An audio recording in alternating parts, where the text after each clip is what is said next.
जीवन में चार चीजों को सर्वदा, जीवन में चार चीजों को अपनाओ। वो चार क्या है? जीवन में चार चीजों को छोड़ दें और चार चीजों को अपना लें, जीवन सुधर जाएगा। ऐ मेरे प्यारे, कभी कदार कोई मिलता है और कहता है कि महाराज जी मेरा किस्मत कब बदलेगा, भगवान मेरे पर कृपा कब करेंगे?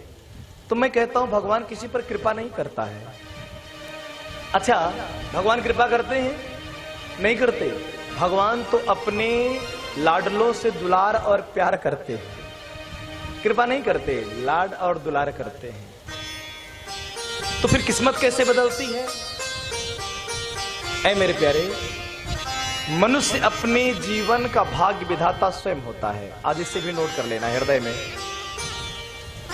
अब आपके मन में विचार होगा कि जब मनुष्य भाग्य विधाता होता है तो फिर उसके जीवन में गरीबी क्यों सहनी पड़ती है?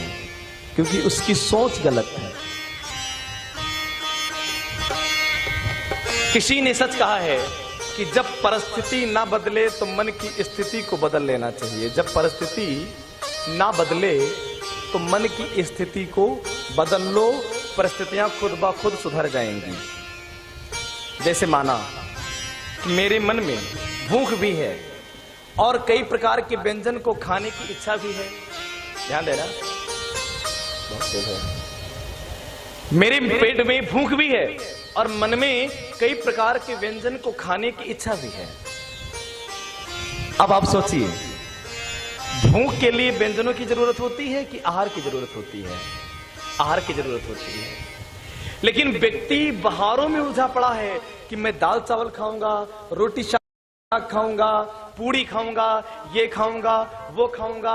अगर इन सब विचारों को भूल जाए व्यक्ति, केवल एक चीज याद हो जाए जीवन में कि मेरी भूख लगी है, मेरी क्षुधा शांत नहीं है, मुझे तो अपनी भूख शांत करना है, तो उसके ज्यादा भटकना नहीं पड़ेगा। वो जल पी करके भी पेट को भर सकता है। जब परिस्थिति ना सुधरे तो मन की स्थिति को सुधार लो, जीवन में कभी दुख नहीं आएगा। पर व्यक्ति गरीब क्यों है? वो अपनी आदतों से गरीब है। परेशान क्यों है? अपनी वजह से परेशान है।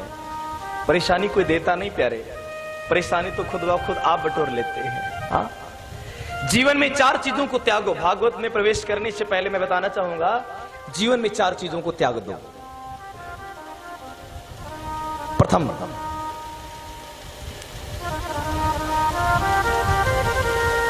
इच्छाओं को त्याग दो। भागवत में लिखा है इच्छाओं को त्यागो। अच्छा, इच्छाएं और आवश्यकताएं दो चीज होती हैं, ध्यान देना। इच्छा और आवश्यकता दो चीज होती है। आवश्यकता क्या है और इच्छा क्या है? इच्छा और आवश्यकता में अंतर यह है कि ठंडी का महीना आया, माघ का महीना है, शरीर कांप रही है। इस शरीर को जरूरत किस चीज की है? जैकेट की, कपड़े की जरूरत है, उलन कपड़े की जरूरत है। आप किसी दुकान पर गए, भैया मुझे कपड़े दे दो। उसने 500 के कपड़े आपको दे दिया और आपने उसे पहन लिया। आपकी आवश्यकताओं की पूर्ति हो गई, ठंडक लगना बंद हो गया, 500 निकालकर आप चले आए। ये हो गई आवश्यकताओं की पूर्ति। लेकिन कुछ लोगों को आवश्यकताओं की पूर्ति नहीं, वो इच्छाओं की पूर्ति करते हैं। वो दुकान पर गए, देखे 500 का शर्ट है, तो नहीं ये स्वेटर अच्छा नहीं है, भैया वो बताइए, वो 1500 का है। अब 1500 को जब छुआ तो तब तक ध्यान पड़ गया दूसरी जैकेट पे। बोले भैया वो जैकेट कितने की है? ये 2500 की है। अब मन में आया कि छोड़ो, अब पैसा लेकर आएंगे तो 2500 का ले जाएंगे। 500 में 2500 वाले में क्या अंतर है? ये भी शरीर को ढकता है, वो भी शरीर को ढकता है, ये भी शरीर को चुस्त दुरुस्त और ठंडक से बचाता है और वो भी बचाता है। फर्क ये है कि ये आवश्यकताओं की पूर्ति करता है और वो इच्छाओं की पूर्ति करता है। पर एक बात बताऊं, इच्छाओं की पूर्तियां तो हो जाती हैं पर कभी आवश्यकताओं की पूर्ति नहीं होती। आवश्यकताओं की पूर्ति होती पर इच्छाएं पूर्ण कभी नहीं होती। इच्छाएं अनंत हैं। जीवन में त्यागना है तो सबसे पहले इच्छाओं को त्यागो। श्री गोरखनाथ जी महाराज ने कहा, जिसने इच्छा को मार दिया उस वो व्यक्ति का नाम पड़ गया मर जीवो। और त्यागना है तो मन के अभिमान को त्यागो। त्यागना है जीवन में अगर कुछ असत्य को त्यागो, त्यागना है तो अधर्म को त्यागो, ये चार चीजों को त्याग दो। मैं सच कहता हूं, एक भी माला मत जपना, कभी ठाकुर जी के दरबार में मत जाना, मंदिर में भोग मत लगाना। अगर जीवन में बदलाव ना आ जाए तो कहना केवल चार चीजों को त्याग करके देखो, इच्छाओं को, अभिमान को, अधर्म को। जो चार चीजों को बताया इनको त्याग दो, जीवन सुंदर हो जाएगा, स्वर्णमय हो जाएगा। और चार चीजों को अपनाना भी चाहिए। वो क्या क्या है? दया, धर्म। अच्छा, धर्म किसे कहते हैं? माला जपना धर्म है, यज्ञ करना धर्म है, भागवत करना ही धर्म है। धर्म उसे भी कहते हैं जब कोई भिक्षुक, कोई याचक रोड पे पड़ा होता है ना, आप उसको ले जाकर के पट्टी करा देते हैं। धर्म उसे भी कहते हैं जब किसी गरीब की लड़की के विवाह में आप सहयोग करते हैं। धर्म वो भी है जब किसी गरीब को आप पढ़ा करके उसको उस लेवल तक पहुंचा देते हैं। धर्म वो भी है जब किसी प्यासे को पानी पिला देते हैं। और धर्म यह भी है जो बैठ करके कथा पंडाल में कथा सुन लेते हैं। धर्म यह भी है किसी मंदिर में जाकर के आप पंखा लगवा देते हैं। धर्म के अनेक रूप हैं प्यारे। दया अपनाओ, धर्म अपनाओ, तप अपनाओ, तप अपनाओ, तपस्या करो। और त्याग, जिनके जीवन में चार चीज आ जाएं, दया, धर्म, तप और त्याग, समझो उसका जीवन भगवान की तरफ बढ़ रहा है। क्योंकि जो त्याग नहीं करता है ना, भगवान को नहीं पाता। इन चार चीजों को बनाना चाहिए। अच्छा, इसका अर्थ भी बता दूं। दया, दया बड़ी महत्वपूर्ण चीज है। यदि आप किसी पर दया नहीं करेंगे तो आपके ऊपर कोई दया नहीं करेगा। धर्म, भगवान ने कहा है कि पत्रम पुष्पम फलम तोयम यो मां भक्त्या प्रयच्छति। हे तात अर्जुन, जो प्रेम से तुलसी पत्र का भोग लगाता है ना, ला करके मेरे सन्मुख रख देता है, एक तुलसी नीचे और एक ऊपर रख देता है, मैं गदगद हो जाता हूं। मुझे भोजन की जरूरत नहीं है अर्जुन, पर प्रेम से तुलसी के पत्र का अगर भोग लगा दिया गया ना, तो मैं गदगद हो जाता हूं, आनंदित हो जाता हूं, प्रफुल्लित हो जाता हूं।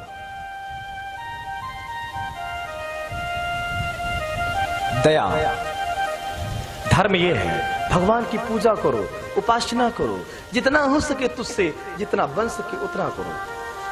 तप, तपस्या करना चाहिए। तपस्या, तपस्या आप लोग करते हैं ना, जैसे व्रत करना चाहिए।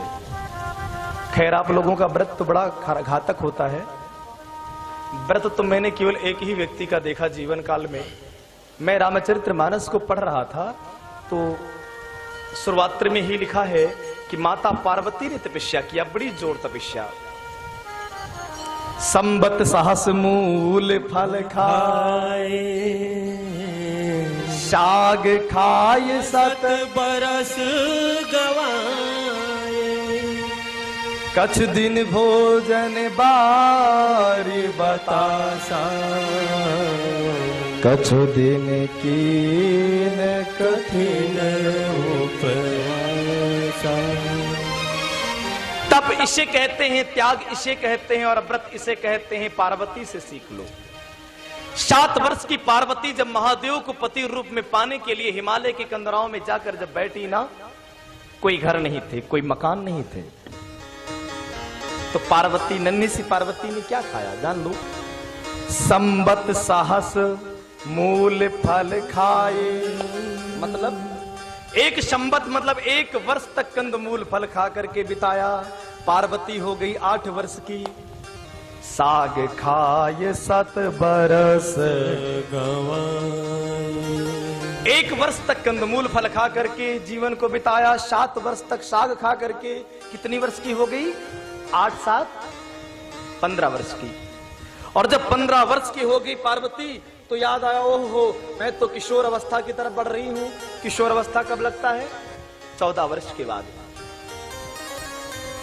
अब मैं तो किशोर हो गई हूं, अब अगर मैं कुछ खा पी करके व्रत करूं, त्याग करूं, तो ये सर्वथा अनुचित है। हाँ? तो कछ दिन भोजन बार्य एकदम से पार्वती जी ने सब कुछ त्याग दिया। 1 वर्ष तक केवल जल पी करके रहने लगी।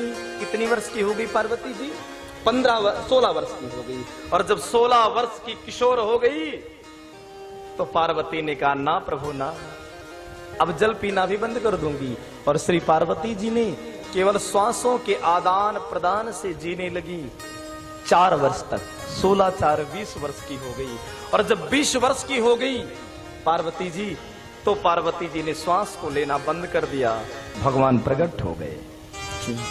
इसे व्रत कहते हैं, इसे त्याग कहते हैं, इसे तपस्या कहते हैं।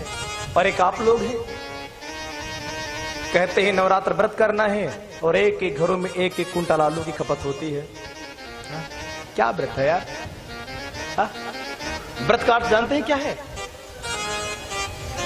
कल्याण पत्रिका में लिखा हुआ है। कल्याण कहता है कि व्रत करने का मतलब आज सभी लोग जान लें। व्रत का अर्थ है कि जितना भूख हो, अगर इतना भूख है ना तो आहार इतना लो। क्यों? क्योंकि अगर भूख के बराबर आहार ले लिया तो शरीर में आलस्य आएगा, और जब आलस्य आएगा तो आप भजन नहीं कर पाएंगे। व्रत का मतलब ये नहीं कि भूखे रहो। व्रत का अर्थ है कि 24 घंटे निरंतर भगवान की पूजा करते रहो, माला जपते रहो, नाम लेते रहो। जिस दिन का व्रत हो वो दिन भगवान के नाम को समर्पित कर दो। जैसे आज एकादशी है ना, अब आज करना क्या चाहिए आप लोगों को? सोते उठते बैठते श्वासों में राम के नाम के मंत्र का जप करना चाहिए। करते हैं ना आप लोग? और तुलसी का सेवन करना चाहिए। तुलसी, आप जानते हैं तुलसी को साधारण मत समझना। एक बार मैं हिमाचल की तरफ गया और एक संत जी, बड़े सिद्ध संत थे, और उन्होंने कहा कि मैंने कहा महाराज जी मुझे कोई सिद्धि बता दो। बोले बेटा कोई सिद्धि करने की जरूरत नहीं है, केवल एक तुलसी पत्र ठाकुर जी के नीचे जो दबा हो, पैरों के नीचे, चरणों के नीचे जो दबा हो, एक तुलसी पत्र रोज बासी मुंह उठ करके भगवान की पूजा करके सबसे पहले वो तुलसी उठाकर खा लिया करो जो कल चढ़ी हो। 1 वर्ष खा के देखो, आपकी वाक्य सिद्धि हो जाएगी, जो झूठ बोलोगी वो भी सिद्ध हो जाएगा। मैंने चालू किया, मैंने किया मैंने 3 वर्ष मैंने किया। और सच बताऊं तब मैं ज्योतिष पढ़ा भी नहीं था, लेकिन जो बताता था वो निश्चित होता था। जानते हैं तुलसी को साधारण मत समझो। व्रत का अर्थ है कि जितना भूख हो उसका आधा भोजन करो, फलाहार लो, और जितना फलाहार करिए उसका 4 गुना ज्यादा पानी पीजिए, और 10 गुना ज्यादा भजन करिए। और जब दूसरा दिन हो तो जब पारण करने का अवसर आए तो सबसे पहले तुलसी पत्र ग्रहण करके गंगा जल के साथ निकल जाइए, फिर कोई आहार लीजिए। ये तो व्रत है, इसे कहते हैं त्याग। दया, धर्म और त्याग, ये है त्याग।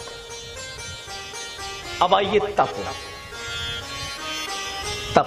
मेरे प्यारे, जीवन में तप बहुत जरूरी है, तपस्या बहुत जरूरी है।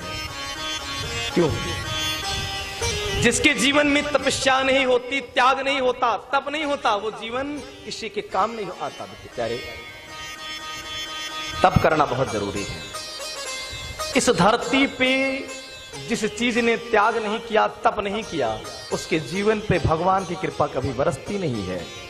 एक बार की बात बताऊं मेरे प्यारे, एक बार एक मंदिर में 2 पत्थर बात कर रहे थे। पत्थरों को बात करते आप लोगों ने देखा कभी?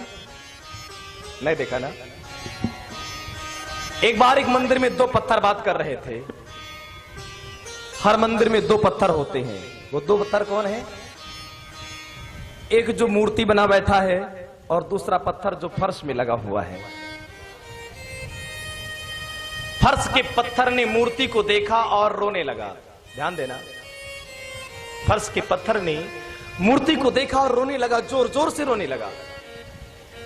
मूर्ति ने कहा मेरे प्रिय तुम रोते क्यों हो? फर्श के पत्थर ने कहा मैं इसलिए रो रहा हूं कि तुझमें और मुझमें अंतर क्या है कि लोग तेरी पूजा करते हैं और मेरे ऊपर पैर रखकर खड़े क्यों होते हैं? तू भी पत्थर है, मैं भी पत्थर हूं, पर तुझमें और मुझमें अंतर क्या है? कि लोग तेरी पूजा करते हैं, मेरे ऊपर अपना पांव रखकर खड़े क्यों होते हैं। मूर्ति मुस्कुराई और मुस्कुरा करके फर्श के पत्थर को जवाब दिया, मेरे प्रिय, मुझ में और तुझ में बस फर्क है इतना। कितना? थोड़ा सा। हम में और तुम में बस फर्क है इतना कि जब तेरे ऊपर छैनी हथौड़ी की मार पड़ने लगी ना, आप सहन नहीं कर पाए, फूट गए।